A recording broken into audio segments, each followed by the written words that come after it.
Oke,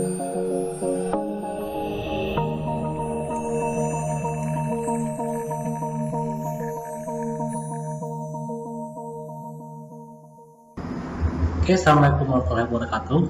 Selamat pagi semuanya dan salam budi luhur. Hari ini saya Eza Budi Perkasa akan menguraikan materi lagi ya pada mata kuliah kecerdasan tiruan, dan pada pertemuan kedua kali ini saya akan menguraikan tentang permasalahan dan luar keadaan ya. Mari kita lihat ya. Jadi sistem yang menggunakan AI itu akan mencoba untuk memberikan output berupa solusi dari suatu masalah. Ya. Sebelumnya sudah saya bilang bahwa caranya AI dalam mencari solusi masalah itu adalah berdasarkan kumpulan pengetahuan yang ada, yang sudah tertanam di sistem cerdasnya. Ya. Ada 4 hal yang perlu dipertimbangkan dalam pencarian solusi ini. Yang pertama, ia harus mampu mendefinisikan masalah dengan tepat. Ya.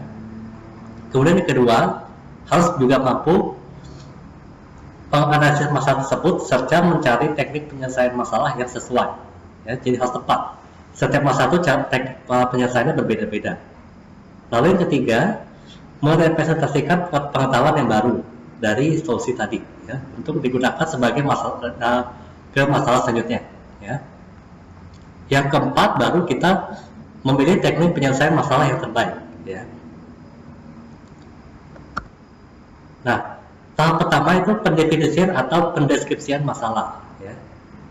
Jadi tahap-tahapnya yang pertama, mendefinisikan suatu ruang keadaan, kemudian menetapkan satu atau lebih keadaan awal, yang ketiga, menetapkan satu atau lebih tujuan, dan yang keempat, menetapkan kumpulan aturan.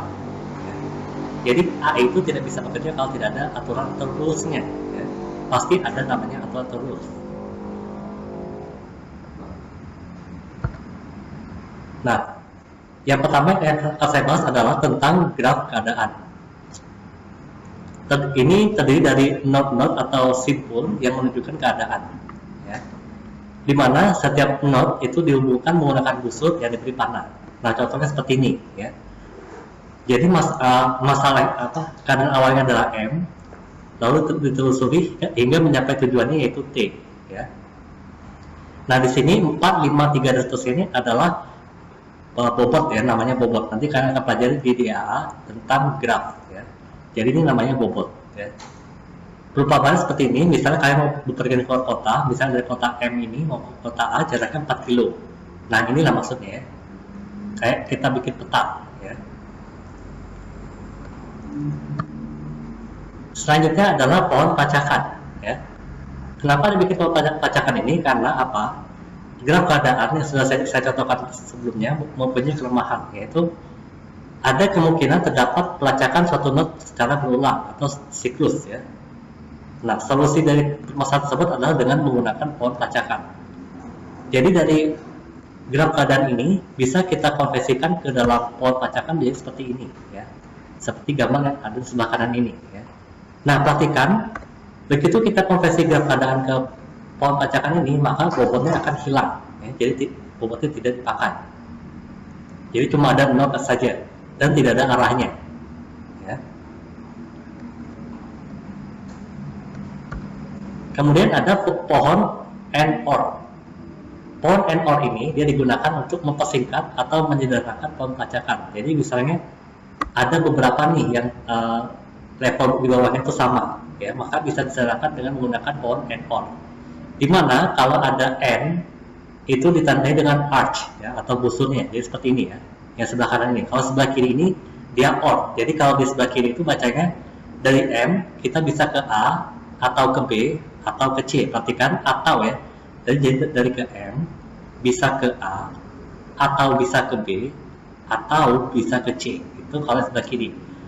Kalau sebelah kanan bacanya adalah dari M itu kita bisa ke A dan bisa ke B dan bisa ke C. Ingat ya, kata-katanya dan bukan atau ya. Itu kalau N ya, ada arch-nya. Kalau OR tidak ada arch-nya ya. Nah, contohnya dari pohon pacakan sebelumnya ya, jadi dari pohon pacakan ini bisa kita sederhanakan menjadi seperti ini ya. Nah, seperti ini. Perhatikan, jadi bacanya ini dari M kita bisa ke A, B, C, dan E, atau hanya ke D saja, ya. Lihat di pohon bacakan sebelumnya, ya. Jadi di M ini bisa A, B, C, E, ya. Jadi ini disatukan menjadi N saja cukup, ya. Atau hanya D saja, ya, itu maksudnya. Nah, kemudian dari E kita bisa ke F atau G. Maaf, kita bisa ke F dan G, atau I dan J, atau H, atau langsung ke T, ya. Itu maksudnya. Sedangkan dari H itu bisa langsung ke T, ya, kayak gitu. Lalu dari D bisa ke I dan J, atau bisa ke C dan E, ya, itu bacanya. Kemudian dari E itu tadi sama seperti tadi, ya, bisa ke F dan G, atau I dan J, atau H, atau langsung T. Dan dari H bisa ke T. Nah, itu cara bacanya seperti itu, ya.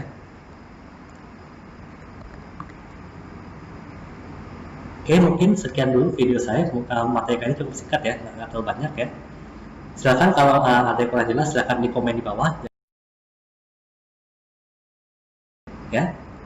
Kalau ada pertanyaan, silahkan komentar di bawah atau hubungi saya langsung, ya. Sampai jumpa di pertemuan selanjutnya. Saya Ailis. Assalamualaikum warahmatullahi wabarakatuh, dan salam budi luhur.